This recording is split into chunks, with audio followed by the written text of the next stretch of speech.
السلام علیکم دوستو میں نے گورکن بابا سے پوچھا، بابا جی گناہ گاروں کی قبروں کا بھی کچھ احوال بتائیں۔ بابا جی افسردہ لہجہ میں بولے، بیٹا قبروں کی کھدائی کے دوران بہت مشقت کرنی پڑتی ہے۔ قبر کی مٹی سخت ہو جاتی ہے، کہیں پتھر راستے میں آ جاتے ہیں، سانپ بچھو کا نکلنا تو معمول کی بات ہو گئی ہے۔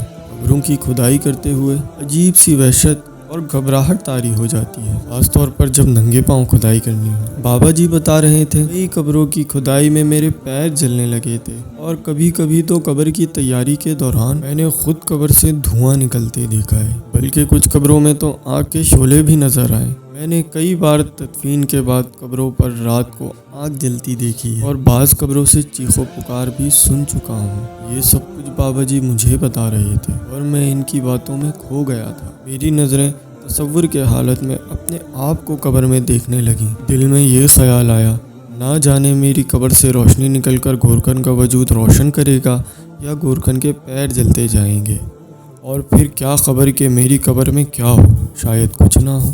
بابا جی کی باتوں میں ایک گہری حقیقت چھپی تھی۔ یاد رکھو، قبر ہمارا مستقل گھر ہے، جہاں ہمارا سور پھونکے جانے تک رہنا مقدر بن چکا ہے۔ وہ کہتے ہیں، کبھی کبھی اپنی عارضی زندگی کو فراموش کر کے قبرستان جایا کرو، وہاں جا کر اپنے مستقل گھر کے بارے میں سوچو، جہاں تم اور میں اپنا مستقل مسکن اختیار کرنے والے ہیں۔ انہوں نے مزید کہا، قبرستان دنیا کا وہ انٹرنیشنل ہاؤسنگ سوسائٹی ہے جہاں ہر فرد کو 2 گز کا پلاٹ بغیر ترقیاتی کاموں کے ملتا ہے۔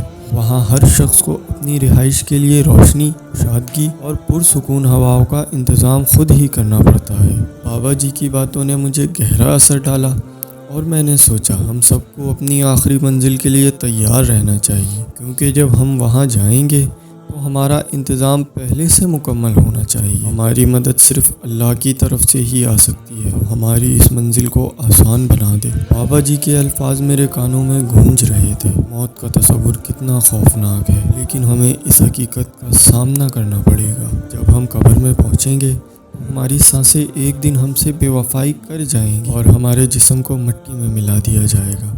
انہوں نے مزید کہا، ہمارے بعد جو لوگ ہمیں جانتے تھے وہ ہمیں بھول جائیں گے۔ وقت گزرنے کے بعد ہمارا ذکر بھی کم ہو جائے گا، اور ہم ماضی کا حصہ بن کر رہ جائیں گے۔ ان باتوں میں سچائی تھی، اور میں یہ سوچنے پر مجبور ہو گیا کہ ہم اپنی عارضی زندگی میں کس قدر غافل ہیں۔ ہم کب تک اس حقیقت سے منہ موڑے رہیں گے؟